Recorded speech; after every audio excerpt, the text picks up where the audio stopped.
G'day, Scotty here. I'm going to be going on a hunt soon down the South Island to chase the chamois around and the red deer. It's coming up the end of winter, beginning of spring.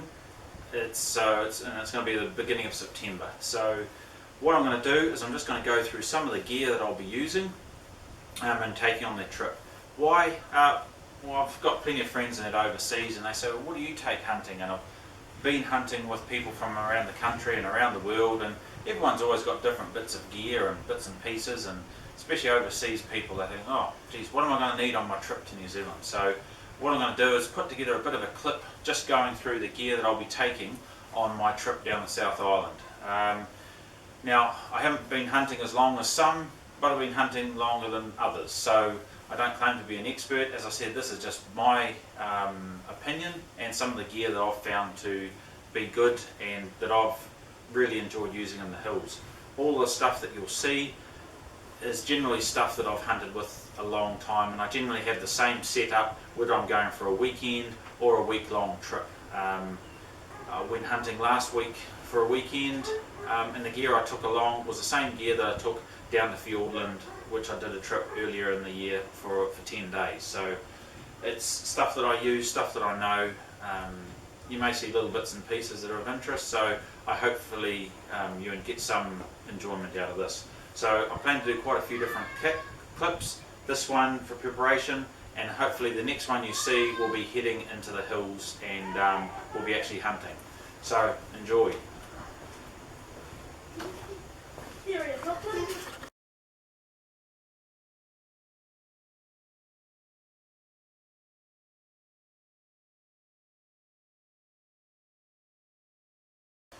Right, this is my gear that I'm going to be taking on my week's hunting trip down south to chase the Chamois and Red Deer next week.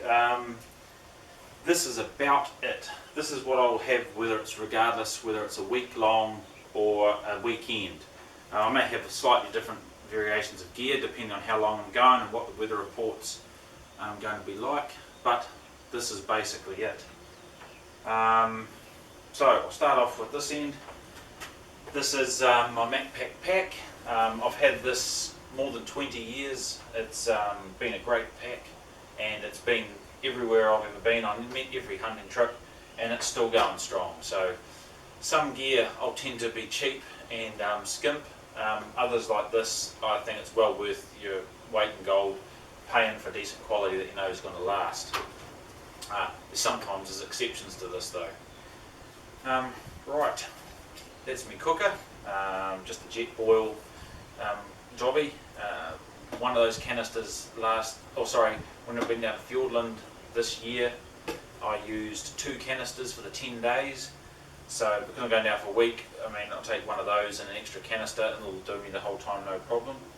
Now, backcountry meals won't like me for this, but a lot of people use freeze-dried meals. I don't see the point because they're about $12, $13 for a double serve meal. Where I buy one of these, it's a single snack pasta meal and a can of tuna. That's 80 grams, that's 85. So both of those are lighter than a freeze-dried, and that's $1, and that's usually 2, or sometimes get them for $1.50. So a couple of bucks, so I can buy a week's worth of meals, evening meals, for the price of one freeze-dried. I haven't been done my shopping yet, but generally for lunches I'll have salami, bit of cheese, chocolate, muesli bars, stuff like that, and breakfast is just muesli. Cup, of course. I could use the jet boil as a cup, but geez, it's plastic, weighs nothing, so may as well take it. Bowl as well. I could use a jet boil as a bowl because I do my cooking in there. However, it's nice to have an extra bowl for muesli, etc. if you haven't cleaned up your pasta from the night before. Condensed milk, don't know what that's doing there, that's for coffees. Knife, fork and spoon. They weigh nothing. These are some special titanium alloy ones because I'm always breaking them. I thought I'd try and get some metal ones this time, so we'll see how they go. Boots. Now, saying you have to get quality equipment, but you don't have to go overboard about it. These are Grease Sport boots. I've had these for 3 years. They're my second pair of Grease Sports. My last set I actually wore the tread off them. I had them for that long. They're about $300. I can't see the point in paying for these $600 Mendels or lowers, because a mate of mine had a pair of lowers that fell apart in the first year and they're $600 bucks, so I can't see the point in buying them. Day pack, it's only a little 18 litre one, but that's all I need for my day's hunting. Plus if I get an animal, I'm carrying the animal out. This will fit inside the chest cavity of the deer, so yeah, it doesn't need to be too big. And if I do bring anything else back, skins and meat, well, I'll just make do. Hat, of course, got to have a hat in the, out in the hills. Rangefinder,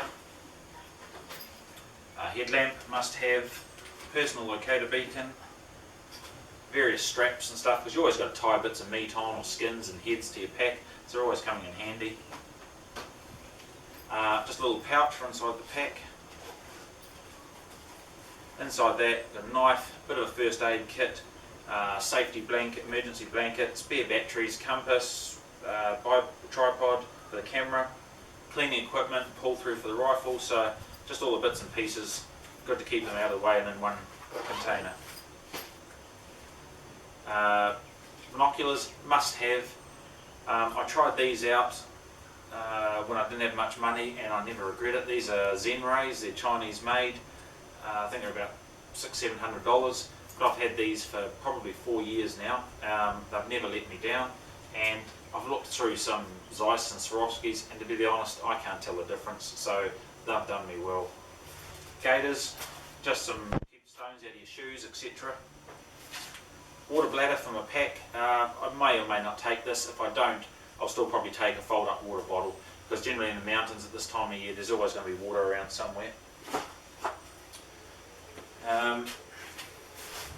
Thermarest Neo Air sleeping mat, great bit of kit this. I've used it a few times, I love it. Weighs nothing and not much bigger than the can of beer. Beanie, dry sack. This is to put some of the gear inside my pack in case I get any meat, or I put it inside the chest cavity of an animal. Then my camera and equipment is not going to get all bloody or wet. Tent. This is a MSR carbon reflex.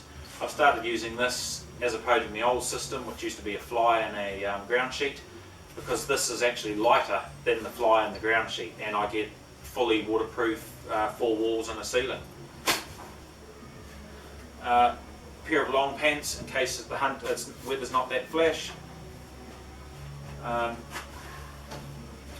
may take these as a pair of waterproof over trousers, but generally I'm hunting in shorts, so my legs dry fairly quickly, so then I may or may not take these yet. As I say, I'm just going to be hunting in shorts. Most Kiwis do this. Shorts and a pair of thermal long johns. That's all I generally hunt in for the bottoms. Socks, obviously. Usually just need 3, 1 for your hunting, 1 for back in camp, and 1 as a spare.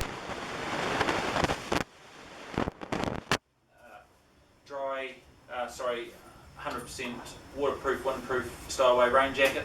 Great to have and don't take up much room, and they're light. This is sort of a mid-weight fleecy type top. This is a Sitka one. We'll see how it goes. I haven't really tried it out yet, but I'll be using that fair amount. I like the camo colours it's got. It'll be good in a top for this trip. Gloves for when it's cold. A camo merino zip-up hoodie. Should be using that for a bit. That'll be good. Long sleeve hunting shirt. A Sitka lightweight hunting shirt. I quite like this because I don't tend to wear too much stuff, because I tend to overheat myself, so I don't hunt in too much gear. Polyprop top just for back at camp. And this is a bushbuck jacket, which I'm going to try out and see how it goes. Supposedly pretty good, so I thought I'd get one and try it out and see how it goes. So we'll see you on the trip. So that's about it. That's generally what I'm fairly average Kiwi hunter. So that's probably your average week-long hunting equipment list. As I said, there will be a few more bits and pieces, a little bit more food, but as a whole, that will be it. So the next time you see this stuff, it'll be on the hill. We'll see you then.